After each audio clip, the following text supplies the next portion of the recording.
Hey everyone, it is TexAgs Rewind presented by T-Mobile, and I got the fan show guys here. And by the way, TexAgs, so what's to remind you about T-Mobile, visit their website, tmobile.com/acrossamerica to learn more about value and coverage with T-Mobile. Fan show guys, that's by Gerard Construction, by the way. What's up, guys? We had a good time today? We did. Excellent. We got the influencer. Fun. We got the hoodie. So you think this is like an awkward or different looking just never hoodie? Seen it. It's like a t-shirt hoodie. It looks comfy. It's not a sweatshirt hoodie. It's a t-shirt hoodie. You can throw the hoodie up if you need it. They are comfortable, having owned one. It's very newscaster-ish, right? I love it, man. Yes. I mean, a man your age still wearing things like this is amazing. Maybe your age. Old, really old, Matt Browning. I'm older than you, right?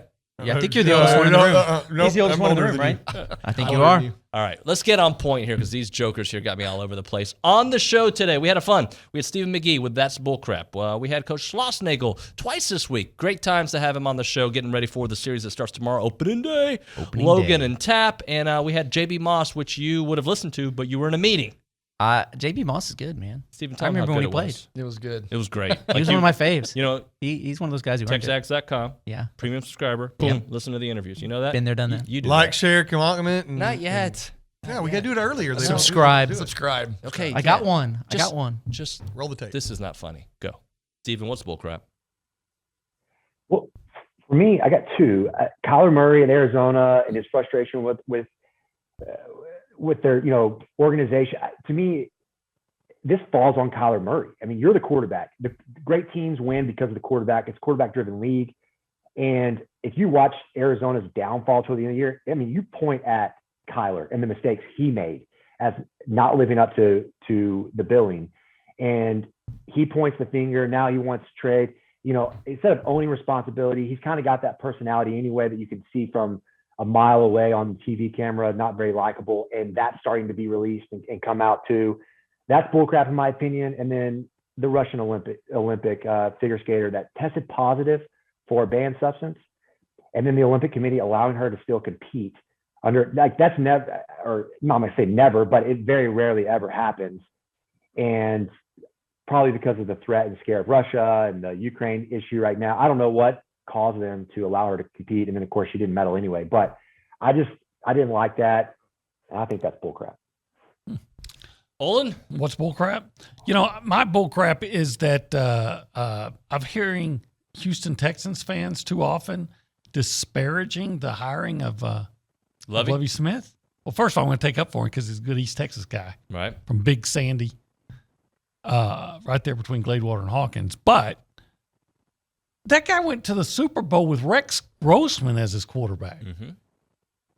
With one of the best defenses we'd seen in a long time. They won at least 10 games in 4 seasons in Chicago with him, with never having a quarterback. And they made it to the NFC Championship game twice. Even when he was at Tampa Bay, his first year they were like 2-14, but the next year they were 6-10. You know, there's a reason you hire a guy because your team isn't very good. He drafted Mike Evans. He was doing good things for them. So the people that are down on Lovie Smith, I think you need to start doing a little more homework. Well, I've done a little homework, and I'm not down on Lovie, but this is what I'll say. He went 10-33 at Illinois. Oh, so what? I'm just saying. And I think the reason people are down on it is because the Texans made the hire. See what I'm saying? Like, anybody they pick outside of Bill Belichick, they probably ruin him too, by the way. It doesn't matter. It's the freaking Texans. Jack Easterby's Darth Vader control over them. Well, then be mad at that guy. Oh, they are. They're mad at everything. In fact, they're so mad, I don't think people care about the Texans anymore. I mean, when I was a kid, I used to sleep in my uniform before I played a little league game. So I feel the same way. You know, I wake up at 2:30 in the morning, making sure, like, holy cow, have we done rundowns enough? Have we done this enough? You know, but the season is it's a constantly evolving thing, you know, right? And so the games, not just this weekend, but over the course of the year, will tell us what we need to get better at, or, you know, where we're good. And I'm just ready to get it going. Baseball is about routine, and I'm ready to get in that routine of Friday, Saturday, Sunday with, you know, team meal and BP and infield, outfield, the game, and just that routine that I've been used to for 31 years, and doing it here. And I'm to be real honest with you, I can't wait to see what the fans are like as for me personally, not cheering for me, but I'm just talking about being in a maroon uniform, experiencing Bluebell Park as the coach at A&M versus doing it in the other dugout. That's one of the primary reasons I came here is to be a part of that atmosphere, and no disrespect to anywhere else, but this is just as big time as you can get in college baseball at Texas A&M, and I'm really, really honored and humbled to actually be a part of it. So just ready to get going. Jim, last thing for you. I know you touched upon it the other day, but for our audience, talk about the significance of giving Troy Clounce that number 12, what it means to this program and to the future of this program. Yeah, since I've been here, it's been something that's been on my mind. I just feel like when you look around, and we're going to add I don't think, in Kyle Field there in the student section, it says the 12th man on the side of the stadium, and we're going to add that. I think we can maybe do a better job of honoring that within our own ballpark. And I just feel like, just like in football, hey man, if you get that number 12, that's a big deal, and that's way bigger than any one person.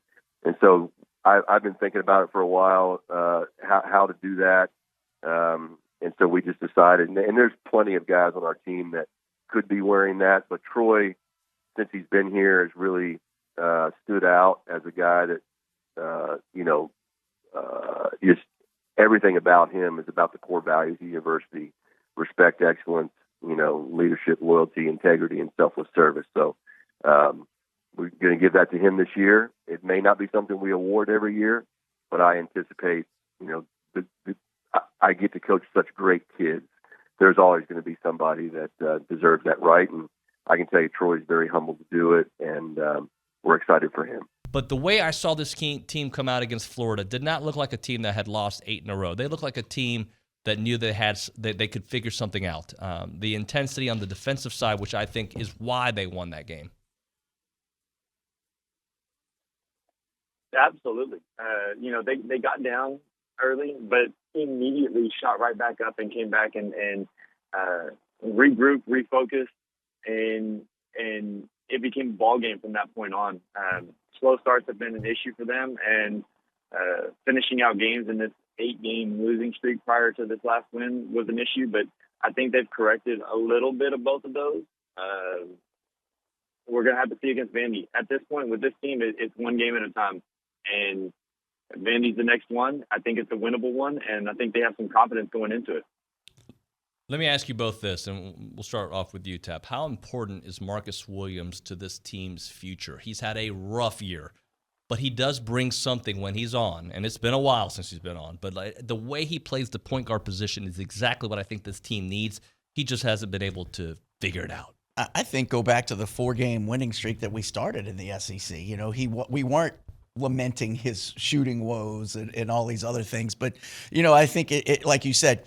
To me, and I still say when teams are pressuring us, Buzz has him on the floor to handle the basketball. Yeah. And that, to me, is what he brings the most, whether he's scoring or shooting well or not. We've talked about him every week, but to me, he's very important to this team moving forward. Logan? I completely agree with Tap. Marcus Williams is a guy that I think can be very good for Texas A&M in the future. He has obviously struggled. I think the biggest struggle for him is adjusting to the SEC scouting reports and the fact that there is a bigger, longer, quicker athlete defending him every single night in and night out, and he has to adjust to that, and they have to game plan for that. And when he has more weapons and some more development around him, then life is going to be easier for him. But the point guard spot is the toughest spot on the court, and while he has struggled, I think he will be a big part of what A&M does in the future. Hey, Logan, I'll ask you one final one before I let you go. What about Boots? Does he? I know you wrote about him in your 5 thoughts after the game. Does he get enough love? No, he doesn't get enough love. He plays the most minutes, is the leading rebounder for the team at 6'3". He has assists, he has steals, he has blocks. You name it, and he does it. And he does it without worrying about what anybody says. The media really doesn't talk about him a lot. The commentators mention him throughout the game every now and then just because of his nickname, but they don't really mention all of the plays that he does. And yeah, he definitely doesn't get enough love from all of us in the media because he is the staple of what this team does. Logan, it was, when you said he's 6'3", and you talked about leading rebounder and stuff, I'm convinced if he didn't stand next to other guys on the floor, you wouldn't think he was 6'3". Yeah. You would think he was like 6'5", 6'6". But it's not until he stands next to some of those taller guys. He is phenomenal as far as what he does. But I can tell you, when Will Johnson and I did those early SEC Network Plus games, we gave him lots of love because we could tell, and it wasn't anything that the program asked us to do. I mean, he was just by far the best player on the floor during those early games of the whole season. And 6'3" is probably being generous. Yeah. Logan, appreciate you, man. We'll catch up with you after the Absolutely, weekend. guys. Thank you very much. Logan Y'all Lee have a here. good day. You too. Give us an opening day memory, like your favorite one. Is there, I don't know, an at-bat that sticks out? Is there a fan experience? Tell me something about opening day that is memorable for you personally. Let me think. Really, all the opening days are memorable just because it's a different energy than any other day of the season. There's nothing like opening day. Just seeing the fans for the first time, it brings back all the good memories. I know my senior year, I had a really good opening day. I think I hit 2 triples on opening day my senior year. My junior year, I'll tell a quick story about junior year. A.J. Minner got moved to Friday starter. I think we're playing Dartmouth. It may be 38, 40 degrees. It was freezing, Nuno. And first pitch on the board, AJ's, 98 miles an hour. And we're thinking, oh man, these guys haven't seen anything like this. They've been indoors, up north in the snow. And I remember 3 pitches in, the guy turns around a 98 mile an hour fastball and almost takes AJ's head off. So that got our attention, and we had to lock in and play a good ball game. Hey, last thing for you. Look, I think evaluating this team is hard because of all these new pieces, right? And we just hate to see how they have to work together. But we all agree that the directions, they're going to be going in the right direction. But give us a reason for optimism and maybe something to maybe be worried about when evaluating this upcoming year. Well, I think the optimism has got to come from all the new talent that's coming in. Forgive me, I'm not real caught up on the names here, but I know that, Jack Moss and Troy Clonch, those are going to be 2 big assets from the transfer portal. So I think the new additions are going to give us hope. I think one thing I'm concerned about is just the experience coming back. You look at Austin Boast, you look at Logan Britt, and you look at Kalai Harrison, and after that, it's a lot of unknown.